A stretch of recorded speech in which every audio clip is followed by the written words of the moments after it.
Hi guys, Rick Bradbury here. Just want to do a quick video for you today to take a look at the Canon 430EX II Speedlite. This is in preparation for the up and coming tutorial videos dealing with flash, both the inbuilt one and an external speedlight mounted on the 500D and IKES X3. Bear with us on those, we're waiting for the ideal conditions to shoot those on location when it's not windy or chucking down with rain.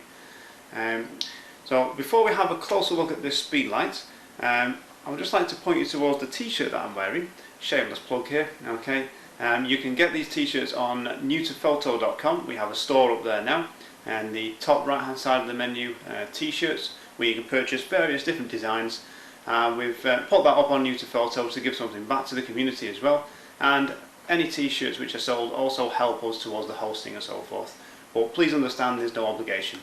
This t-shirt that I'm wearing at the moment is in large, and it is the white balance t-shirt, auto white balance, cloudy, tungsten or incandescent white balance, and the lightning bolt thingy, otherwise known as flash white balance. Okay, so you can head over there and take a look at the designs. We've got some cool designs up there, including one which says "Say Cheese," which is quite cool. So head over and have a look at those t-shirts. So what we'll do now is we'll have a look at the Canon 430EX II Speedlite. Okay, just taking a look at the Canon 430EX II, and we'll have a look at what we get. Obviously you get a manual in the box as well, which I don't have with me at the moment, but you get it in a case. Okay, and inside the case you have the speedlight and a little foot for standing it up or attaching it to light stands or spigots. So I'll just throw these down there for now. Bear in mind, mine's got writing on and bits of velcro because it's used, the velcro is used for certain light modifiers, and the writing of my initials is just so I know it's mine if I'm doing a group shoot, for example. Okay, the Canon 430EX II, it's the second generation 430 flash, so it is the current latest one. They haven't actually replaced it yet. It's not Canon's top of the line speedlight.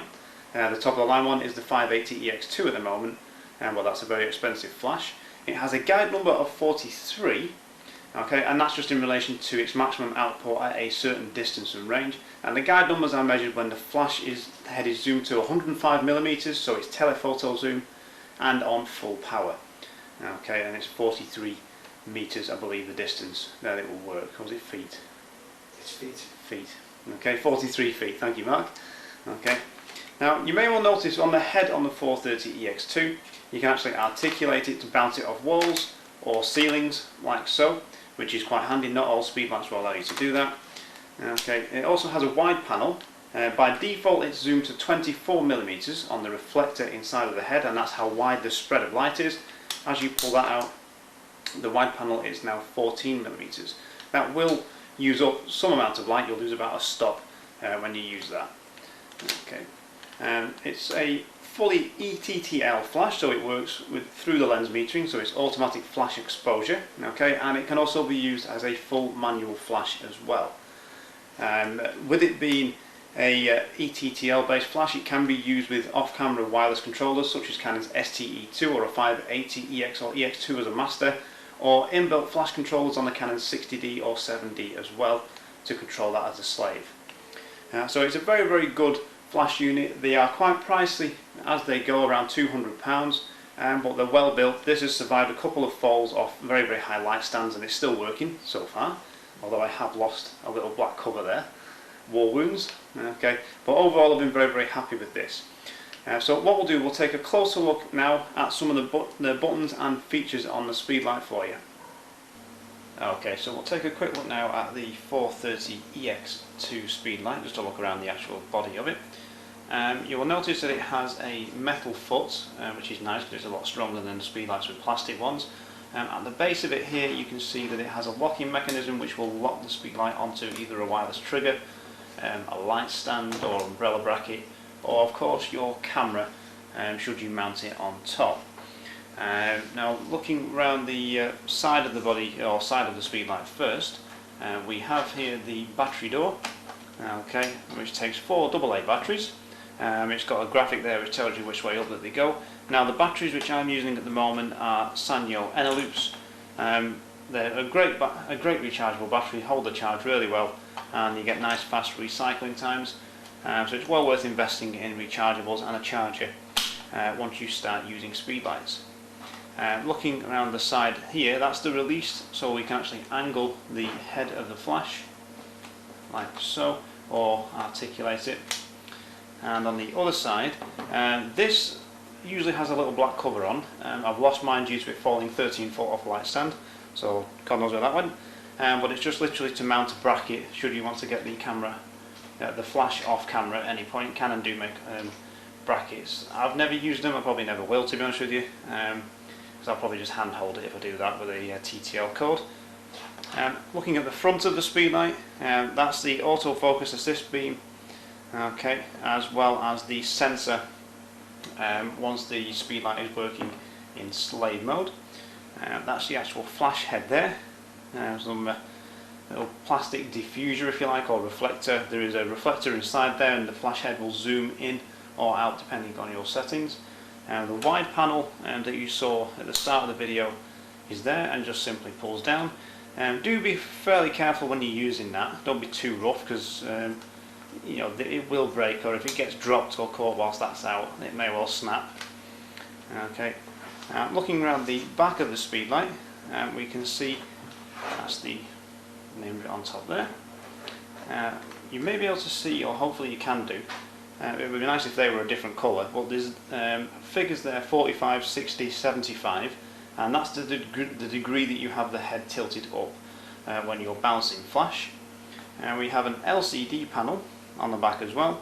A light bulb symbol there, that turns the LCD backlight on should you be using it in the dark. Custom function will take you into the custom function menus, which we'll have a look at in a moment. Flash mode, high speed sync or second curtain sync, you can switch between those, or normal operation. The zoom of the flash head, that's the pilot light, which glows red when it's ready to fire, and you can test it by pressing that. The LED below that is a green LED which confirms good exposure when using TTL. There's a minus button and a plus button when you're changing the power, along with the select and set. You use that in combination to adjust the power, the zoom of the flash head and so forth, which we'll see in a moment. Obviously the on-off switch as well. So we'll just fire this thing up now. There we go. What you'll hear when you turn this thing on is a little bit of a noise. It's a mechanical noise of the flash head zooming back into position. Currently at the moment on mine it's set at 35mm, and that's just where it was when I was last using it. So if I press this button here, you may or may not see that LCD lights up. It only lights up briefly, just so you can see what settings you've got the flash on. The little symbol here, custom function, is because I have custom functions enabled on the flash, more so to prevent the flash from going to sleep. When it's sat on a light stand, you can tell it to go to sleep after 10 minutes, 60 minutes, or to not go to sleep at all. I prefer it to not go to sleep, because it can be quite annoying when you're setting multiple light setups and you go, right, here we go, first shot, oh, why is that not firing? Because you spend 10 minutes messing around with your wireless triggers and batteries until you realise that your flash has gone to sleep. The mode there is saying that it's in manual mode. I can actually change that by pressing the mode button to ETTL. Again, that's automatic flash exposure, or manual mode, and that reads out the current power setting. It's currently at 1/16 power plus 1/3, so 1/16 plus 0.3 EV. Okay, if I press the select button and hold it, I can then increase the power of the flash, like so. That's 1/8 power. I can go up a third of a stop, and then we're at a full stop, 1/4 power, and that just takes you through there up to full, and then pressing the minus takes you back down the power settings as well. The button layout for changing power can be a little bit fiddly, takes a bit of getting used to because they're slightly recessed. I think that's just to stop accidental pressing of the buttons, really.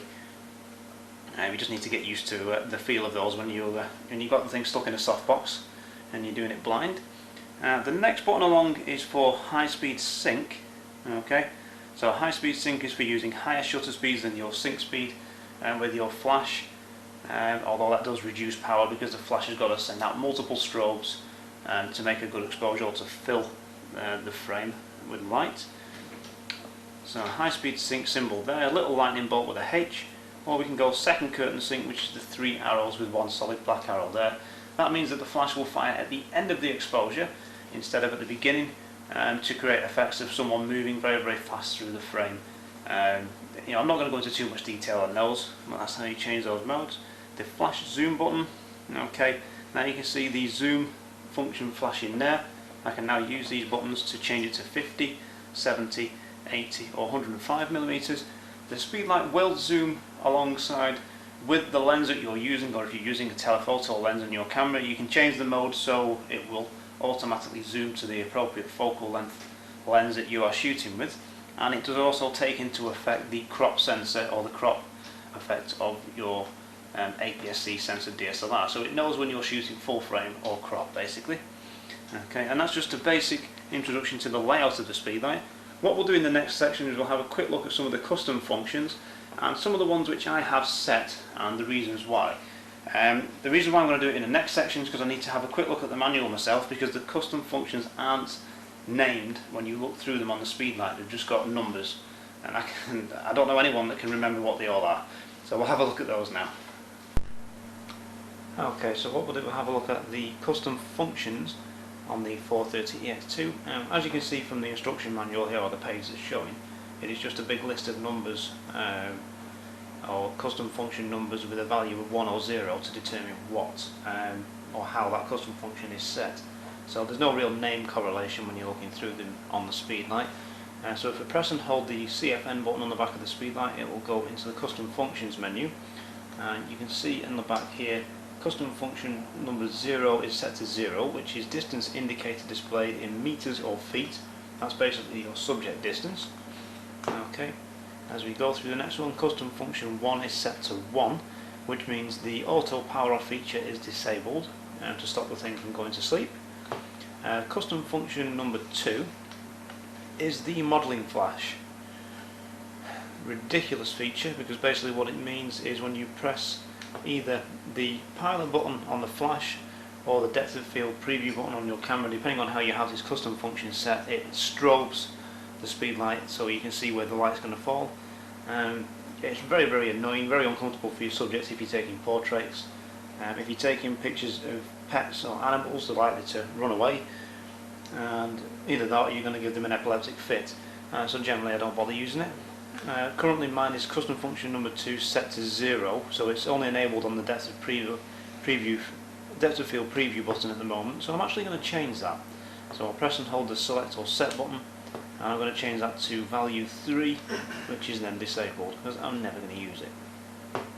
Okay, next one is custom function number 7.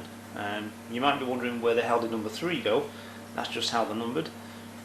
Okay, now number 7 is the test fire with auto flash. It'll either be full output or at 1/32 power. I always have mine set on 0, so it's just using less battery power basically. Custom function number 8 is the AF assist beam. That's a autofocus assist beam. If you're taking pictures in low light and your camera is struggling to lock on, it will fire what appears to be like little red laser grids, if you like, just to give the camera a point of contrast to focus on. And the AF assist beam currently is enabled on mine, so if it's needed it will fire. Custom function number 9 is the auto zoom for sensor size. I have mine set to 0, so that's actually enabled. So basically if you stick the Speedlite on a full frame camera, then you change and put it on a crop sensor camera, so you're going from a 5D Mark II to a 7D, then it will know what kind of camera it's on and what size sensor is in the camera. Custom function 10 is slave auto power off timer, set to 0 for 60 minutes. Now this is only when it's active as a slave, when you're using a commander like the STE2 or a 550EX, 580EX or EX2 as a master on your camera. The 500D that I've got doesn't work with those.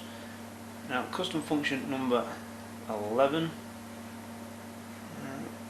slave auto power off cancel, is either within 8 hours or within 1 hour. I've set mine to 0. Custom function number 14 is the flash range and aperture info, and that either displays the maximum distance or the aperture display. I've just left mine set to 0 for maximum distance. So like I said, really the custom functions are very, very unclear on the Speedlite, so it's worth keeping your manual in your bag, so you can kind of refer back to that. But once generally you've set all these up, it's rare that you'll need to change them. Mine have been set as they are for quite some time, so it doesn't make much difference really. So that's just a quick walk around the Canon 430EX II Speedlite. I've not gone into high speed sync or second curtain sync features because you need to have it on camera and shoot a demonstration for those, and this is just a quick guide around the Speedlite. So thank you very much for watching. If you've got any questions, then drop me an email or stick it in the comments. And don't forget to go over and to II Photo and check out the t-shirts in the store. Subscribe to the channels at II Photo, and we will see you guys soon. Thanks for watching.